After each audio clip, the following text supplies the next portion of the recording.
Welcome to the inaugural edition of the Inside Out Life podcast. I'm Adam Dunphy, and I'll be joined shortly by Barry Samuel. Samuel is a master coach who has been helping people manage the chaos of the pandemic. He provides insight for life guidance and the tools for positive change and how to cultivate your inner fire for the right spark. He takes a practical approach to rooting out life hacks and is a renowned champion for the cause of mental health. Barry inspires us all. I think his very business is one that's meant to sort of cause people to be aspirational and to feel better about themselves. But I know how committed he is to the issue of mental health.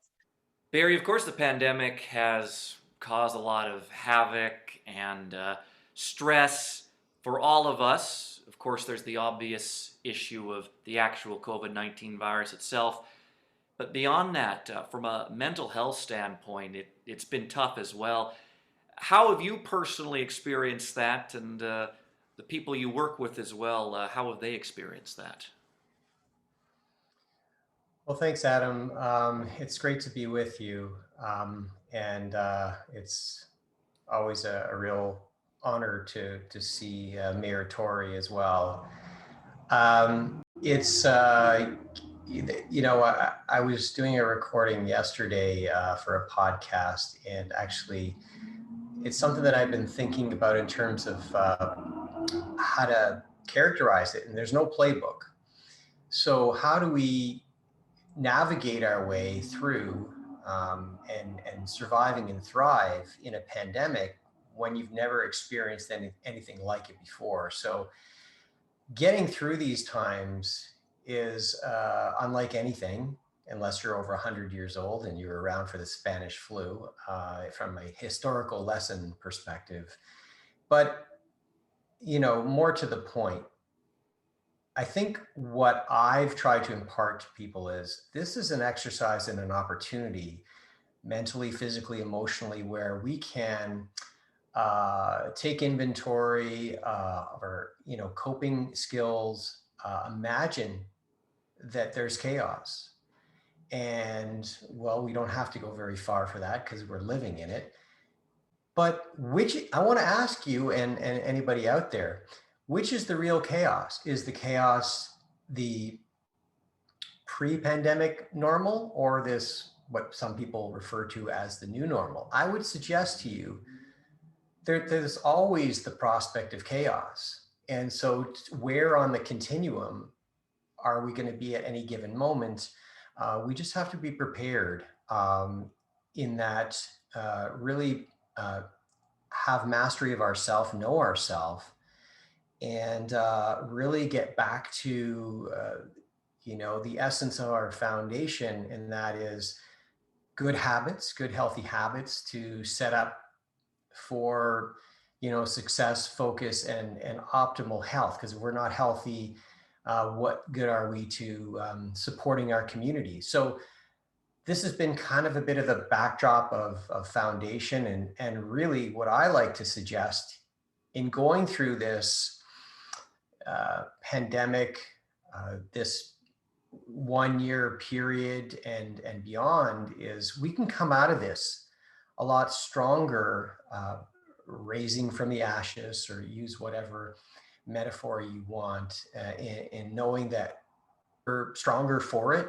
We know ourselves better.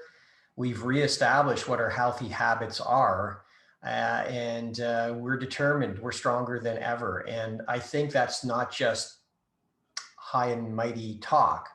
I think it's something that is as a means to our survival. And stress is good. Stress is good.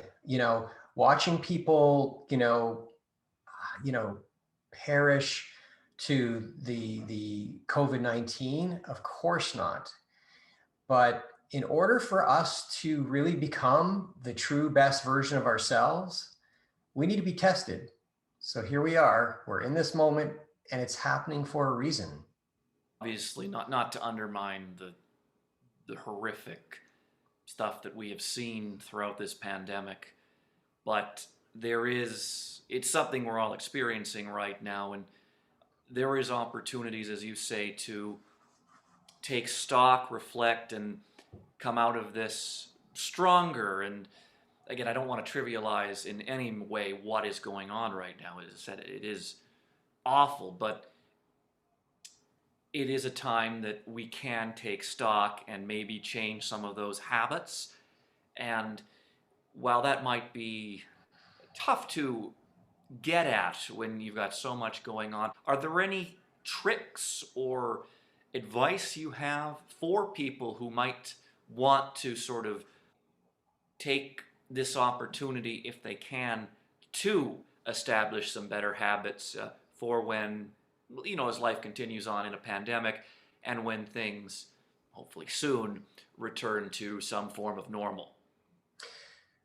Definitely. And when you take the point of view that on a broader level, in the pre-pandemic normal times and during the pandemic, it's always been critical for us to feel like we can take back some power and control.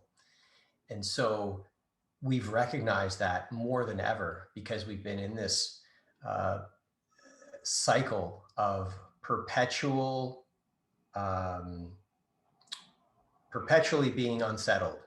I mean, if there's anything that's been predictable, is that we've known that we haven't been able to count on any certainty.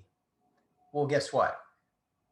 That's part of the real world. Like, how much control do we have externally? And the answer is none. Everything that we know and everything that we can remind ourselves of happens where? From the inside. So yes, you emanate from inside to radiate out what your reality will be. So, just to give a few practical tips to answer your question, Adam, I kind of go back to looking at how we start our day, and that getting up at the same time every day is critical, and having a plan for each day so that you can actually check the boxes on your to-do list.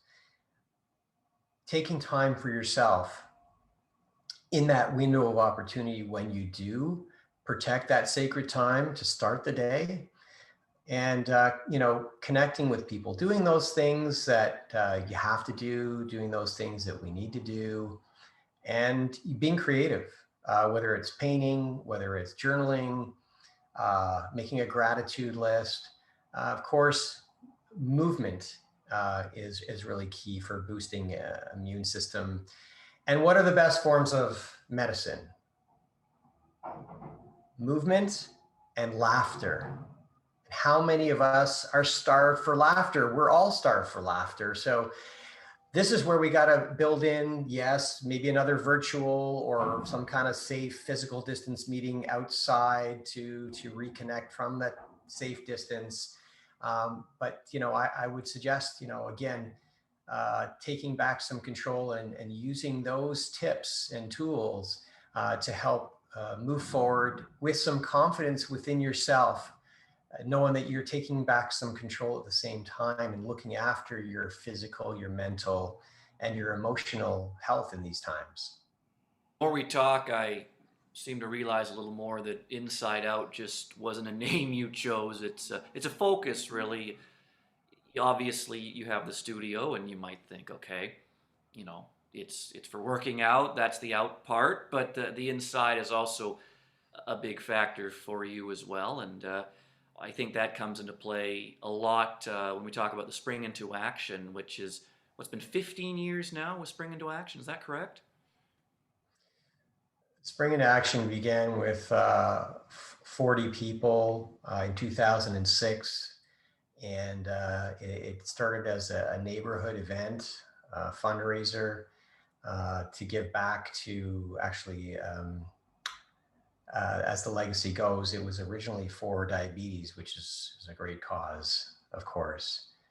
And what I came to realize through time is not only is that a great cause, but what's even as important, what is important to diabetes is your mental state. And for me, I realized that I had come through my own journey through mental challenges in coming through darkness, and really, finding my own spark, and where that really rested ultimately for me was being able to give back, and create a sense of community. So that's filled me up with some joy and passion and love and drive, and mentoring, I would say, close to 100 different people over the last 15 years, in bringing some beautiful, strong, capable leaders, and bringing, helping them see their own light and being bright. And I just wanted to interject here, Adam. Of course, we know each other quite well for the last few years, and your contributions to Spring into Action for mental health, and in fact, watching you during the pandemic, really say that you're gonna, explore to the full extent of your creativity, let your hair grow, and do all those light and flowy type things, to be in a state of flow. There's another little coaching phrase that people can kind of hang their hat on a little bit. No hat necessary for you. It may not fit anymore, but all kidding aside, I want to congratulate you on like exploring full creativity and looking after your own mental health during this time, because I'm sure you feel that, like anybody that gets up every day, you could say that this is happening to me or this is happening for me. So this is where we have a real opportunity to take back some control and tackle some really exciting creative projects like you did.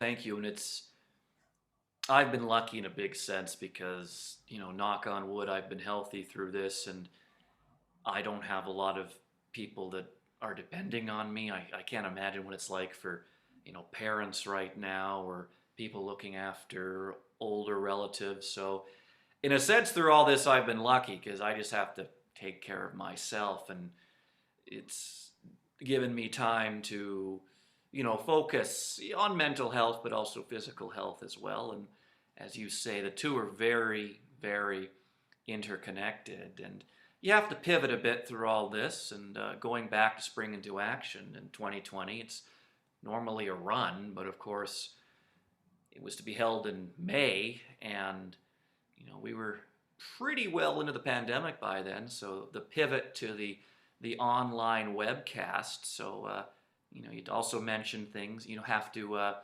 adapt, and you adapted there. And I go back to the 2019 Spring into Action when it decided to just pour with rain, and someone found a tarp at least. And that was a way to adapt too. But one of the things about Spring into Action is it does bring out some big names. We saw John Tory, the mayor of Toronto, off the top, and well, he's also a big supporter of Spring into Action. So, Barry, all I can say to you is thank you for your continuing passion about these issues. Thank you for doing something about it, because in the end, there's a lot of people who are aware of it and sensitive to it and talk about it, but very few do something. And your determination to make this happen in the pouring rain last year, this year in the middle of a pandemic, is obvious. I think if I remember correctly, in the 2019 event, the rain came after, when it really started to pour. We had done the run, and then we all got back into the courtyard, and then it really started to pour. So we had at least a little bit of a dry run, although it had been raining all night and a lot of us were soaked in mud. But it was a fun day nonetheless, and maybe 2021, probably not, but hopefully 2022 we'll be able to be back out on the streets in Leaside doing another run. And physical health, mental health, they go hand in hand. And for you, Barry, how did this become what you wanted to focus on and work to bettering for people? Yeah, well, particularly identifying the area of youth mental health. And as you know, we've spotlighted youth mental health as a focus going back a few years. And, as you mentioned, 2021, whether it's in person, which appears unlikely, or once again, virtual. It'll be the 16th year of the event. And building sense of community and featuring people in the community, families, seniors, toddlers, the whole host of range of age, gender, and physical health. So it's really it's spanned all through that range. But having said that, youth has always been most recently, especially when it's come to mental health, a particular focus. And reason being is my own experience, my own lived experience, that as a young person, I struggled with learning disorder, and socially just feeling isolated and alone through my teens, and struggled with some dark times in my 20s. And then I realized that, ultimately getting some great mentors, moving and rediscovering laughter was going to be the best medicine for me, to the extent that it saved my life. So my message to my cohort, and for any professionals, adults, or young people, is that we need to support each other. We need to listen. We need to have a safe space. We also need to reassure people that there's no judgment. We need to be listeners. And I know that, for me, at home, I was always trying to find the right kind of connection and good listener. And it wasn't always there. And, we all have our own challenges growing up, and we all have our own challenges through life. And the one pervasive thing, the one thing that's there mentally and emotionally, whether you are in fact a young person or you're carrying around the memory of being a young person and possible scars and things that you've carried with you, and we all have them. And so being a human means to, be a little bit broken in some places. And, that's why it's great when we can hug again, because it's like putting those pieces back together again, which is just such a lovely thought. So that's really what I want to share with people, is this recognizing youth mental health. I had my struggles for sure, and to the point where I didn't know whether I wanted to go on living. So we know that that's a subject that's widely and just impressively talked about nowadays, especially during the pandemic. So we really need to connect and reach out for each other. And youth mental health is critical. And it's not just isolated to youth. It's people like Adam, it's people like Barry, it's people like your neighbor. It's a senior person who lives down the street from you. Mental health is critical, and a lot of it emanates from our childhood. And it has been something that you've supported for a while. And at this juncture, I'm going to apologize to Cam H, who I repeatedly referred to at Spring into Action 2019 as CAH or CMHA. I don't even remember the order of the letters now, but that's a different organization. But yeah, nobody stopped me. I referred to it that way several times. So apologies. We're all a work in progress. So apologies to Cam H for that. But and if we could just give a mention, Adam, to carrying on the dialogue here in this platform. And I want to say that it's a real pleasure having you host this, and look forward to you guest hosting again in the near future. And we can continue the conversation about the narrative and managing and thriving in the pandemic. Because once again, this is the real classroom experience. This is life in the sense that, and I know people hate me right now for saying it the way I just said it, but life to the extent that we can't control the external. we have control over navigating our inner world. And by developing some good, healthy habits, finding your own fire, and getting up each day and saying that, this is happening for me. And I'm going to leverage the stress of the moment to really motivate me towards positive things. So I look forward to sharing this microphone and platform with other guests in the future. Going to be some great people come and join you and I, Adam. So I'm looking forward to it. Well, Barry, thank you for your insights on this inaugural edition of the podcast, and thank you all for watching.